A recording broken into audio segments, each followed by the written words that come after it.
I say this, it sounds silly, but one of the things that I guess I've just done really well without even understanding it is like, I've never put pressure on people to perform until I knew they were capable of performing.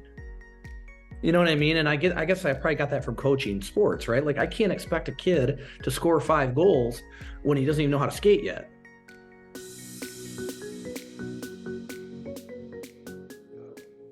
Welcome to the Cheplak Live podcast, where I sit down with proven, tested leaders that take you behind the curtain of their business so that you can leave with inspiration, maybe even just some reminders of things that you already knew that you're not doing, and quite possibly some simple action steps you can take to grow your business. And today, I have John Wentworth. John, welcome to the podcast, brother. Hey, what's up, brother? You have a beautiful intro, man. That should be like you could A sell script? it. Yeah. I mean, I've got the general of what I'm going to say. I mean, what I want to, it's not what I would say. It's just what I want it to be. So yes, it's real. I met John. He's doing 120 transactions personally. And now a long time ago when shit wasn't the way it is now. And now in the height of your guys' business, they sold 882 homes in a year, and John might sell a home or two to a friend, neighbor, or relative. John, let's jump right in. Let's go right to talk about the steps you took. It was very interesting. Dan Beer's first hire was an ISA. So it's like there's not one way to do it. So talk about when that business started growing, because we could go way back to, what was your first year and this and that, but I want to just jump right into, because we talk to high performers and maybe those that are aspirational to get to where you're at. Yeah, and everybody business started climbing. You got busy. Talk about your first hires and then let's just go through the progression of the growth of your business. Yeah, I love it. And thanks so much for having me on, man. I told you what I text you when I said nothing's off the table. Yeah, everything's on the table, because I want to come honestly, and you know this, everything I do, I want to be real and raw and honest and vulnerable, because that's how I've grown in my personal life. And I just did a webinar prior to this, and I look back at those years, and the biggest growth always in my business was when it was in my personal life, right? And that time was no different, because when I was 35, I was broke as a joke, and then I got my real estate license in 2008, which I heard wasn't a really good time to become a realtor. But I just worked my ass off, and as I started to develop some clientele, and I wasn't thinking about growing a business, I was thinking about paying the bills. And as we started to gain some traction, my first hire was staff. I never set out to build a team. I just set out to build relationships and again, pay my bills, and just one thing led to another. So my first hire was a gal that I paid $200 cash a week. And after she was there for about 3 months, she said to me, "Do you think," and she's still here, by the way, 15 years, she's in the room behind me. Wow. She said, "Do you think I'll have a job next year?" And I'm like, "Fuck yeah, you will." And in my head, I'm like, I have no clue. Right. What did she do? What did you have her doing when you brought her on? So Stacy Peters, as I said, she's in the room behind me now. She's still with us. Man, that's crazy to think about. But everything, right? Like, I knew I needed to be in the field. And so everything else is what I had her doing, and sending out mailers, expires withdrawals. I mean, you name it. Any trick you could think of back then. Again, before lead sources, we didn't have Zillow, we didn't have Realtor.com, we didn't have jack shit. We weren't at a brokerage that gave us leads. It was just her and I. And so she did everything that I couldn't do when I was in the field. And then the next hire was somebody, again, to do more of what I couldn't do, or that she couldn't manage, because now she was starting to manage transactions. So she was she was learning to become a transaction coordinator, right? And so then I hired the next person to do the things that she was doing. And then I hired the third person to add another layer to it. So I had 3 people basically running the office while I was still out running the roads.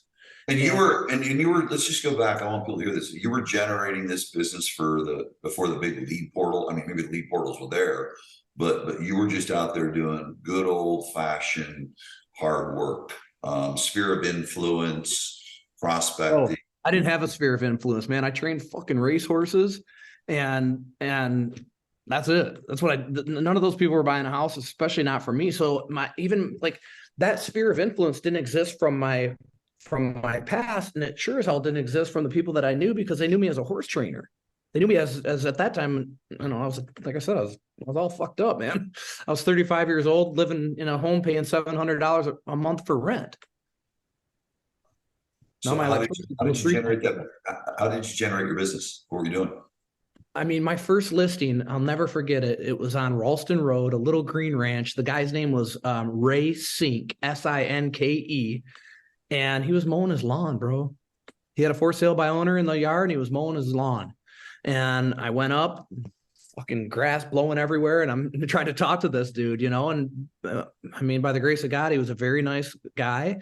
And I think and I look back at this, I think a lot of people just saw me as a young kid, but was hungry and willing to do whatever it took, right? And so come to find out, he had already moved, so he's driving up there mowing the grass on this thing, and he was living about a half hour away. And so he gave me the listing after a few weeks. I mean, what did I do? Whatever the hell it took. And so I think about that, like in our business, I'll ask agents this question when we interview them: at what lengths are you willing to go? And then they always say the same thing, right? I'll do whatever it takes. And I say this to them now. I say, I already know the answer, but I'm going to ask you anyway, so that later, if you don't, I'm going to remind you of this moment. At what lengths are you willing to go to make this work? I'll do whatever it takes, John. All right, well, let's prove it, right? Talk is cheap, prove it. So I just, at whatever it took, man. As I said, we started doing expires withdrawals. We started and again, this was 2008. So in our market in 2008, everything was foreclosures. And so we just focused on buyers. I got real intentional. I got a website. I went outside of the brokerage, bought a website from Z57. I don't even know if they still exist, but God bless them, listen, John knows me, so I'm sharing this not for John. I barely graduated high school. I don't spell well. I can't pronounce many words. Like I'm not a fucking rocket scientist, right? But you can't outwork me. And if I want to learn something, or I attached myself to something like racing horses, like I never touched a horse in my life till I was 23 years old. After about 5 years, I was one of the leading driver and trainers in North America, because I just become obsessed with stuff. So what I'm getting at is I did that with SEO, search engine optimization. Didn't know what the hell it was, didn't know anything about it, but I went crazy with it all night long. I'd lay in bed next to my wife, and she's like, holy shit, what are you doing? SEO, baby. You're already pregnant. It's good. And so I just really learned that. And that was a way that was the first thing that I did to start generating leads. And they were buy-side leads. And I only focused on buy-side leads because everything was a foreclosure. So nobody could sell their listing anyway. Then as that grew and I saw the market starting to change, that's when we flipped to expireds and withdrawals, because we started seeing the market picking up. And for me, honestly, like I was very blessed with good timing in a lot of this stuff. I was doing the work and it was in sync with good timing. Like good timing for me was getting in the market when nothing was selling, because it taught me to hunt.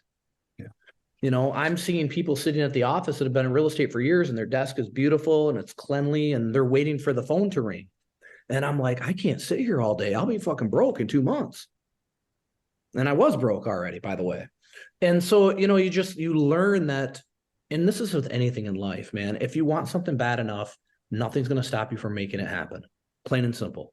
Right. And so that's what I did. When did you start bringing on other agents? What was that point where was it insanity? Probably. I'm going insane. I am already insane. It was very clear to me. It was very clear to me. And I feel like I remember it like it was yesterday. It was the moment that I started to feel like opportunities were slipping through the cracks, right? The chaos part of it, I could handle very well because I was living in chaos. My life was chaos. And I actually thrive in chaos. I like that. So the chaos part wasn't it. It was when I felt like, oh man, I just missed out on an opportunity because I don't ever want to say no to an opportunity, because saying no to an opportunity is saying no to a relationship. Right. And you're basically saying no to your business. And so I never wanted to do that. And when I started to feel like we were, as I said, these opportunities are essentially slipping through the cracks because now I I just can't manage it anymore. That's when I decided to hire my first buyer's agent. Yeah, really, really good.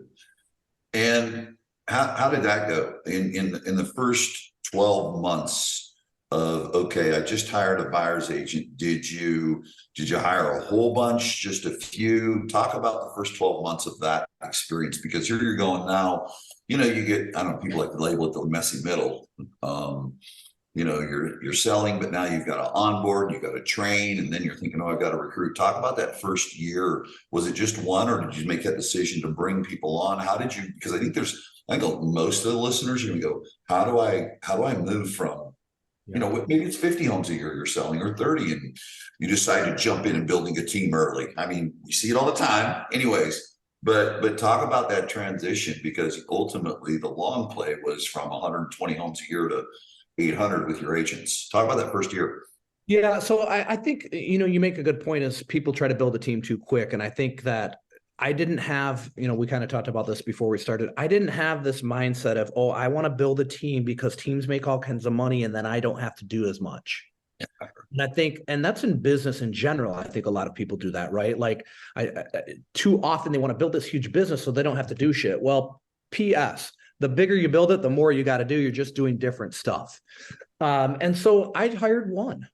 I just hired my first agent, you know, and I put him in my car every single day. And basically it was my shadow. And so this person learned every day, boots on the ground, what to do, what not to do, when to talk, when not to talk, where to go, like all of that stuff. And I think when I look back on this, and this is why I love doing these things, because it's a reminder to me of, oh man, if we did that then, why aren't we doing it now? But we are always. Yeah. And so one of the biggest things we've changed over the last 6 months is like, you know, because it can be daunting, all this onboarding stuff and training and all that stuff. I'm like, get a mentor, get in the car, and let's build it like that. And I think that resorts back to not trying to build it too quick, not trying to build it just because you're bringing up, and this is that full circle moment. A couple of things I want to point out. I can still tell you, John, we just talked, you can remember the home and walking up. 2232 East 67th was my very first listing 36 years ago. And I remember it was expired. It was the McDaniels. They were CPAs. And I remember I had to put my hands on the table because I was shaking so bad. No lie, dude. So we always remember that. I want people to hear a point that you made. 2 points of the shadowing, but how things come full circle. I think we are in a modeling and demonstrating market as a leader instead of a telling people what to do marketplace. Yeah, isn't that funny too? Because, you know, my dad being a GM, and we're in a GM town and shit, I just thought someday I'd work at GM, right? But the leadership style then was so different. It was yell at people, right? And to get them to do stuff. And now it is, and I think this is where true leaders shine through. It is modeling the behavior that you expect of your people. And that's in your personal life as well, right? It's not just about the work that you do on a daily basis. It's what are you doing outside of work? How are you showing up? But that modeling behavior is so important. And the cool thing about it, I think that is, it's like we're all in this race, right? And some people say, well, I'm in a sprint. Well, I'm in a sprint too. There's just no finish line. And because there's no finish line, I don't have this expectation of how fast I have to run. So I don't need to get people up to speed instantly. I don't need to build this brokerage to, you know, infinity instantly, because there's no finish line for me. And so that reminds me just every day to show up, do the work, be authentic, and try to model that behavior for everybody else. But I think it takes a little bit of pressure off too, right? Because I know that we're going to change the world, but we don't have to do it tomorrow. Really good. How many did you hire in the first year? Once you from hire number one to the first 12 months? From hire one, probably three. And all with the exception of one I knew personally. Did you just go hustle them and say, hey, I got something that's really cool, you can come make some money, or what? How did it happen? Well, a little bit of a few different things. One of the gals there was a TC for the company that I was working at, right? And she said, hey, my brother's got his license, blah, blah, blah. I said, cool, I'll take him. You know what I mean? Like, let's go. Another one was somebody that I knew from high school. Their business closed down, and I lent them some money to get them involved. And so that was another source. A third one, my wife and I went to eat lunch in Grand Blanc. As I said, she was pregnant, and we're having lunch, and this dude comes up to me. And by the way, he's still here. He's one of our top producers, been here 15 years, right? Andy? Yeah, Andy. He's like, oh, we went to school together. And I'm like, we did? But my high school days, I don't remember a lot. So it was no offense to him. But I literally, so he shows up at my office a week later, and he brings in, this is a horse racing program, so it's not that, but he brought in, because we used to do a double full page ad in the local paper, and he brings this in and he sets it down. He goes, I want to work here. I just got fired from Zodiac. And I'm thinking to myself, I would never hire this motherfucker. Right. And here's another thing I learned in the moment. I couldn't say no because I just didn't have it in me. And thank God I didn't, because not only, then I get emotional. Not only is he a great agent, he's become one of my best friends, and yeah. And so I said, well, let's do an open house together. I had a listing on Lake Fenton, 13150 Log Cabin Point, and it was $1 million home. And I had the home across the street listed, and it was $1 million home as well. And I took him to do this open house, and he crushed it. It's great. He knew more about the damn lake than I did, and I lived on it. Well, I don't think I lived on it at that time, but regardless, so we hired him, and he was a pain in the butt, but he still is, isn't he? Still is, yeah. Self-declared. I think he likes it. I know. He's become a top agent. He's a great mentor to people here. He's a great friend to me as well. And so, that was one of those things. Like, you just. I want to stop on that. Let's talk about that because, and I've met Andy. I've spent time with him, and he's been on Zooms with us too, on coaching calls, and when I've come out there and spoke for you guys. How do you navigate through? Because you've done a really good job with, I think, in a lot of cases, in seeing the interaction. But the interaction's always respectful with Andy.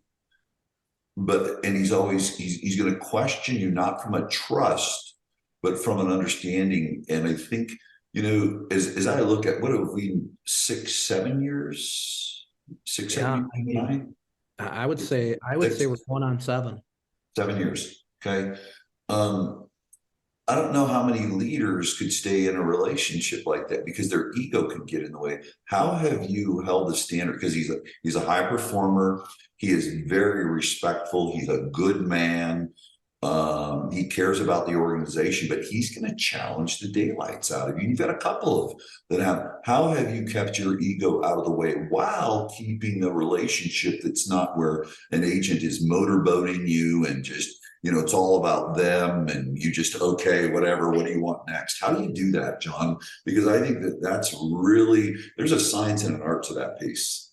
I think that it's a great question, first of all. And before I answer it, I want to say this, because you bring up 7 years, right? And I want people to get it. Like, I'm so proud of you. And I mean that from a friendship standpoint, right? I'm so proud of what you've done, but I also want people to understand, like, 7 years seems like a long time. It's not that long.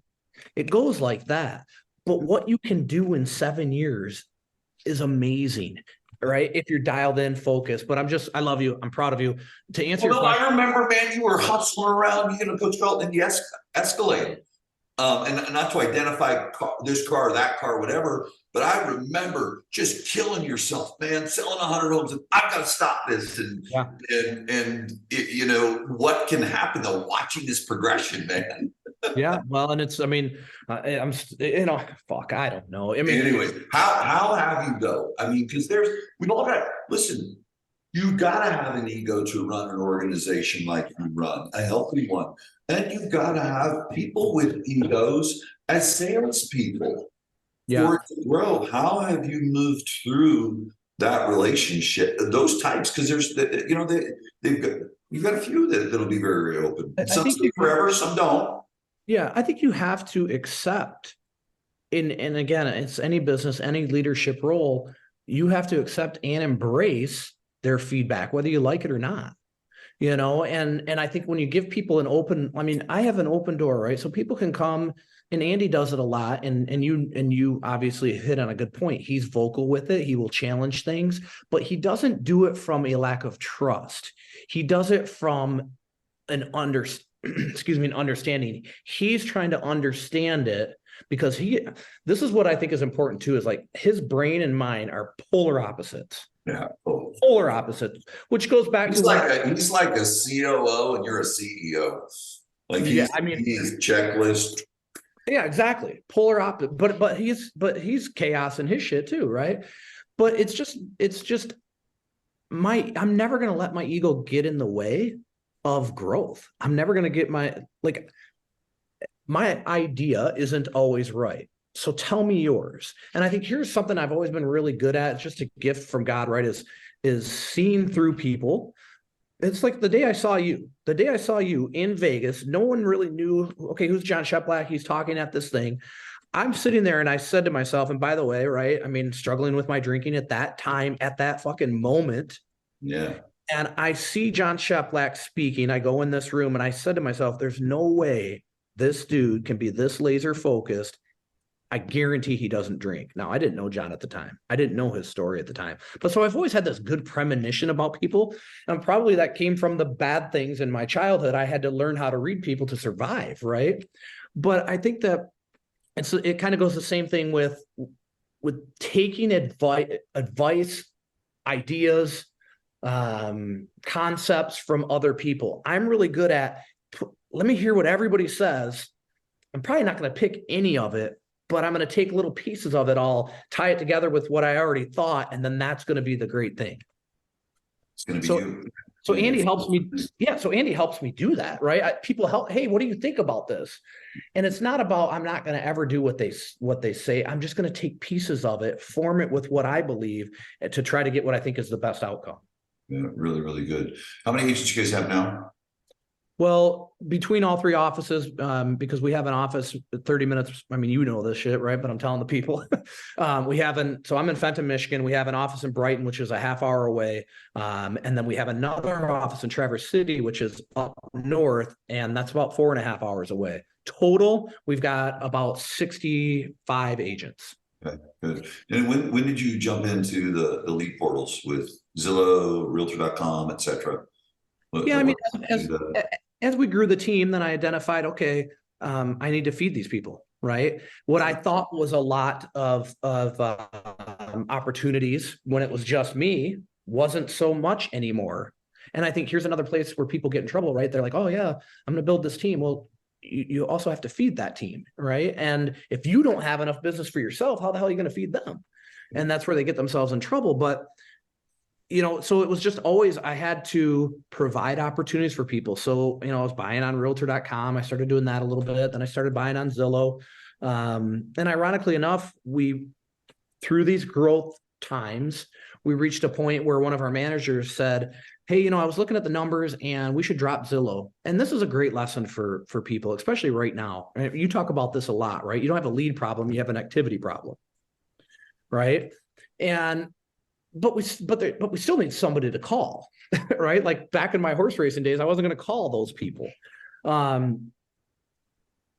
The idea of the lead portals was we had to fill the coffers essentially for the agents.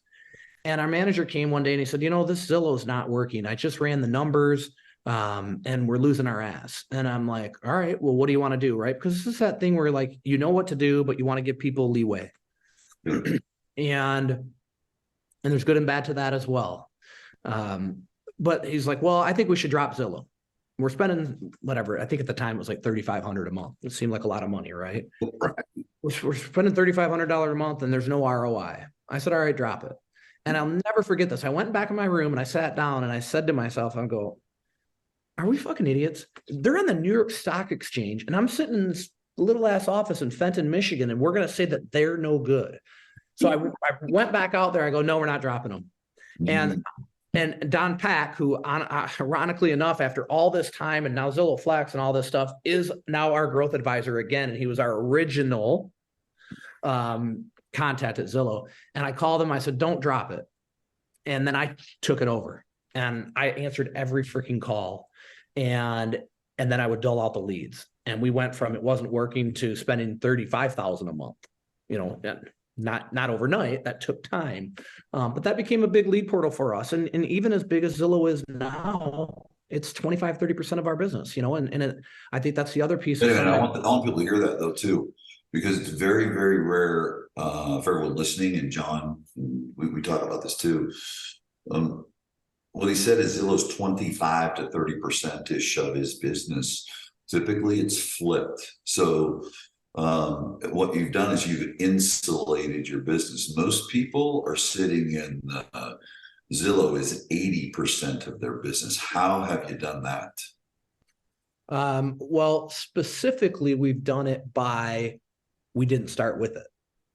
Right. I think that's where a lot of people are in trouble. I don't want to say trouble, but but there's a transition. They've been programmed and trained, and not bad programming, but it was an opportunity, for them to stand on to build a business. Sure. I was just at the summit with Andy Frisella and Ed Milet, and something Andy said to me really stood out, because we were talking about, and this is the same thing as lead sources. I'm talking about a position in a company, but that position in the company is a lead source or a conglomerate. He said to me, how many do you have? And how many leads? How many leaders in this particular division do you have? And I said, 1. He said, that means you got fucking none. If you have 1, you have none. If you have 2, you have 1.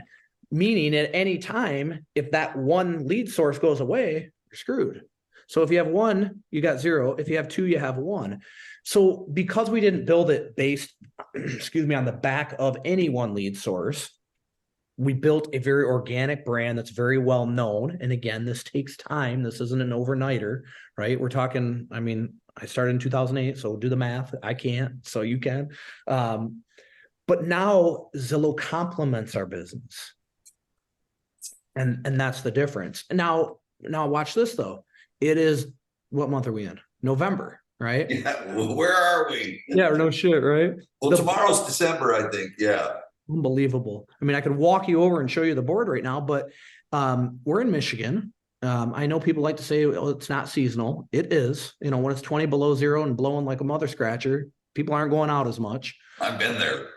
And we have so many lakes in our area that it, I think, adds to the seasonality, because a lot of our sales are waterfront homes. Well, obviously those slow down in the winter. But right now, like, our board is probably 70% Zillow.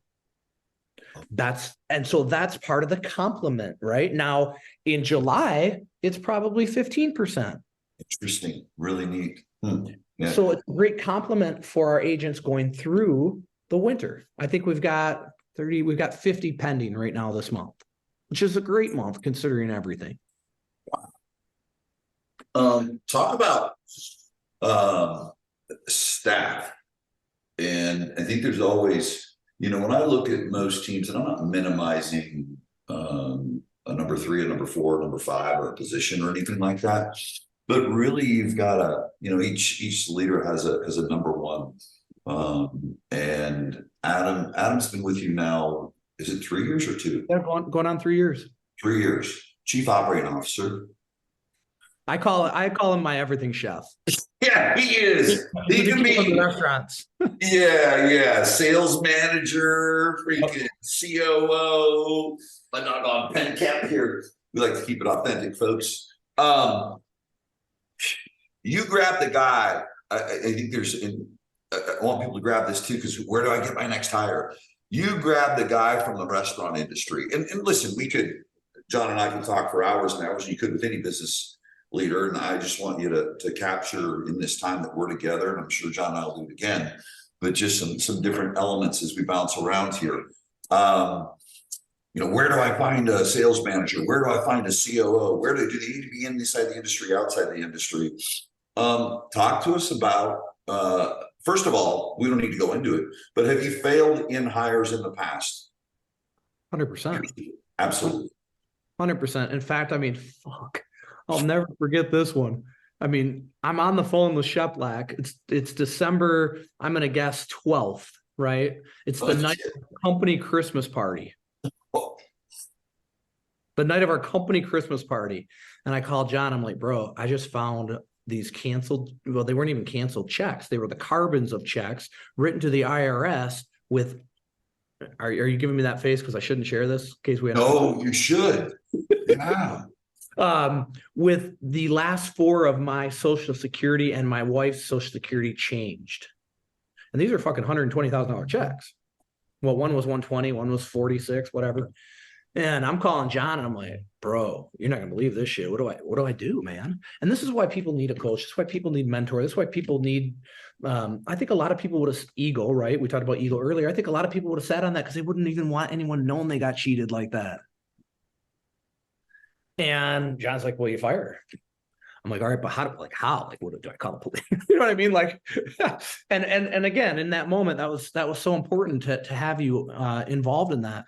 But yeah, so of course we've made bad hires, and so after that, right? People were the organization as a whole was very downtrodden, and I don't even know what that word means, but it just came to me and it sounds good. And they said because she did a lot, or he did a lot, or it did a lot.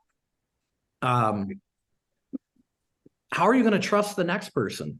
I said, real simple. I'm going to hire based on my gut and I'm going to trust them. They've done nothing not to earn my trust. Don't let me point. I want to write it down. Don't let PTSD from a past hire or past employee or past experience keep you from growing, because that's what happens. Really good, John. Yeah. And so it's one door closes and then, you look for the other one. But I think, again, I didn't feel like I needed to go fill that position the next day. And I also, when I hired Adam, Adam doesn't come from real estate. He comes from restaurant management. I didn't feel like he had to know everything the first week either. And I think just, I say this, it sounds silly, but one of the things that I guess I've just done really well without even understanding it is like, I've never put pressure on people to perform until I knew they were capable of performing. You know what I mean? And I guess I probably got that from coaching sports, right? Like I can't expect a kid to score 5 goals when he doesn't even know how to skate yet. And it's kind of the same thing in business. And so with Adam, I'm always looking. I'm picking. My gut. What was his back? Give everyone his background. Yeah, there was a new restaurant opening in our communities. It's called Andiamo's. At that time, I probably drank a little bit, and so much so that my wife called it John Diamo's. But I'm a restaurant guy. Like I love food. I love new places. So I was there all the damn time, and Adam was the manager there. And we shot a video there. We do these lifestyle videos in our community promoting the restaurants. And he and I just kind of hit it off on the thing. And I said, you're going to work in our company someday. Literally, I said this to him. You're going to work in our company someday. And I'm a big believer, man. You plant seeds, and it sticks with people. Well, COVID hit and he called. I said, I'll pay for you to go get your license. And I knew he was committed because the sucker drove to a different state to get it because Michigan's goofy ass was totally shut down. And he got his license. He was here about 2 weeks to be an agent. And every time after a meeting, he would come to me and he goes, yeah, what about this? What about that? I go, bro, you need to be in management. And Adam tells this story best because we negotiated his pay on the spot, wrote it on a napkin, shook hands, and that was that. So what made me hire him really was just my gut instinct that he had a good heart, that he was trustworthy. Right. And now you're talking about a guy I've never met other than going to the restaurant, and he moved from out of state to open the restaurant. So it's not like I'm like, oh yeah, well, I see him in the community, and the sucker hates Facebook, so I couldn't even Facebook stalk him. I just had a good gut feeling about him, and so I think I do that a lot with a lot of people. I do that a lot with agents. We don't run around and try to hire top producers. I try to hire good people. And I think that's one of the things that keeps our culture really strong. And whether they perform or not is really up to them. We give them everything they need. You say this best, right? Like I can't make someone more productive. I create the environment for them to choose productivity. And I hired a girl 2 weeks ago. They walked her in my office. I talked to her for, I'm not shitting you, 30 seconds. I said, listen, you're hired. Here's the expectations I have of you, and she's freaking been unbelievable. So I'm a big, whenever I don't go with my gut, that's always when, I talked earlier about owning racehorses, and I trained them in the past. Now we own thoroughbreds, but I was out of it for a long time. And how did I hire the trainer that I didn't even know? I found somebody that I talked to a bunch of different people. I got a gut feeling about the guy that I hired. Now he's freaking the top trainer, and he's going to be in the Hall of Fame. I mean, he's absolutely crushing it. But I said to him very early on, and this was very early in his career, I said, I don't care if we lose money. I mean, that's not the plan, don't get me wrong, but we're going to do it on our terms. And it's kind of the same thing here. If I'm going to hire the wrong person, I'm going to hire him on my terms. And so a lot of times people will bring me somebody and I don't want to hire them. And I don't, and for a recruiter, they're like, oh man, that's the third person you shot down. I'm like, yeah, well, sorry. So staying true to self, I think, is important too. Right. Yeah, really good. Let's wrap on this because I think it's an interesting time. It's a critical time. At the recording of this, it is November 30th, and so we all know what's going on in the marketplace. It's funny. I mean, I think we're just getting into a real marketplace, but everyone can have their adjectives to describe it. And I think that your message is good because I think when you start getting in the 300 to 400 transaction and above, and you're not a bulk of the sales, I think this is relevant. I mean, I'm talking to an nearly 900 transaction closing team, but the person that's moved out of sales and they're generating the business through their agents. I think this is relevant all the way up to someone doing 1,000, 2,000 transactions. What do you feel is most critical, and would you pass along to leaders right now as you see, okay, here is the economic condition, here is the market condition, we've got all these other things going on in the industry with maybe some changes in changes in how we work by our broker agreement. What's your year in 2024 personally going to look like? Any different activity-wise, focus-wise? Because obviously you've just in sharing and people know your trajectory of success. What do you see yourself doing personally to apply pressure to the business in 2024? Trick question, because you know that I got to hold you accountable to it, right? Well, I mean, listen, I think that everything starts and stops with the leadership. And so for me, and as I mentioned earlier, I was at that summit with Ed and Andy, and there were only like 40 people, maybe 50 people there. And we talked about this.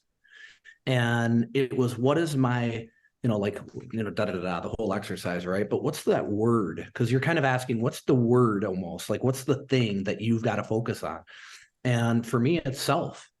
I mean, it's my word that I wrote down. I can grab my book over there. It's control. I need to be in total control of people, places, things, choices, like never before. And because I understand it's, we got 50. Control from a standpoint of your choices of what you're going to participate in or not controlling those things, but your choices, just so everyone's clear there. Yeah, personal choices, and John knows this. I shared this. I spoke. There's certain things, and this is off the camera story I'll share with you only because it's kind of long. But what kind of occurred at this summit that I was at, but the focus on, I don't like feeling fraudulent, and so am I. Can I go through the motions and talk all the shit and do the do? Yeah. I want to do it more pure than ever. I want to do it from a very clear standpoint of, I'm not only asking you to do it, but I'm doing it. And so just having control in my personal life of people, places, things, choices, as I said, I've on and off struggled with my drinking. You and I talked about that many times. But I think for me, getting laser focused on, I used to get laser focused on trying not to drink. And that didn't work. No, defense. Yeah. And so now I'm just getting laser focused on, like, I play this every day in my head, and I especially do it in the gym. And I call it the highlight reel. It's like, what are the three greatest moments of my life? And I think about those moments and I play that reel, and then I tie them to the outcome that I want in the next year. And so I do this every day. I do it when I'm working out, when I'm in a heightened state, right? So taking my workouts to another level, not doing harder workouts, just more consistent, right? Not 5 days a week, 7 days a week. And so kind of applying that same thing with everything. But I play this highlight reel in my head. delivering my children, because I delivered my children, standing outside of the wedding venue, waiting to come down the aisleway, and knowing that feeling, like getting ready to go play a hockey game, right? And the crowd's going. And then Chocolate Ride winning that big race in New Orleans. And then I tie that right into what I want for the outcome in 1 year from that date. And I just do that over and over and over. And it literally, like, it changes your brain doesn't know when something occurred. So in my brain, that thing that I want has already occurred. I love that. You brought up the wedding thing. I just visualized, because Britt and I just got married in April, and I just, it gets me emotional, visualized, her when she had Lexi and her girls, and I'm sitting there waiting for her to walk down where we got married there in Hawaii, and it's just like, wow, yeah, that's really cool. I mean, look at that, it takes you right there, and that's where we got to be, man. Yeah, and that's it. And so that I've already, one of the things I'm just going to tell everybody, right? I'm almost 3 weeks sober again, right? Now people look at that all different ways, like, oh wow, is he a lunatic? No, it's just I want to control the shit. I don't want to be controlled by it. And so my 1 year thing was I want to be on Ed Milat's podcast, right? Now, how am I going to get there? What are the things along the way? Well, I'm going to have to start speaking more. And John's heard me speak. I don't talk about business. I usually talk about personal life, blah, blah, blah. So within 3 weeks now, and so what, I'm just breaking this down. I know we're probably running long, but that's the big vision. I'm going to, with my family, on a private jet, fly to Florida to Ed's home to be on his podcast. What do I need to do to get there? Well, one, I got to be sober. On that 1 year mark, I got to be sober, and I got to be sober that year to get there. What else do I have to do? Well, I have to start speaking. And then by June, I need to be getting paid to speak, not because of the freaking money, but that's the only validation. Yeah, it's the only validation of what you're doing matters. And now we're 3 weeks, and I just got offered to get paid to speak. And so what we manifest, man, can come true like that. It's good. So awesome. That's it, man. Control. Awesome. Control your choices. Well, I love you, brother. I appreciate the time. And I know that traveling alongside you for the last 7 years, I know that it'll all take place. So thanks so much. And let's just keep giving people value, keep contributing to others. And I think it all works out really, really well. So thanks, brother. I love you, brother. And thank you for everything, man. You're a one of a kind man. And I'm very proud to have you as a friend, and I'm very proud of you. All right. Thanks, man.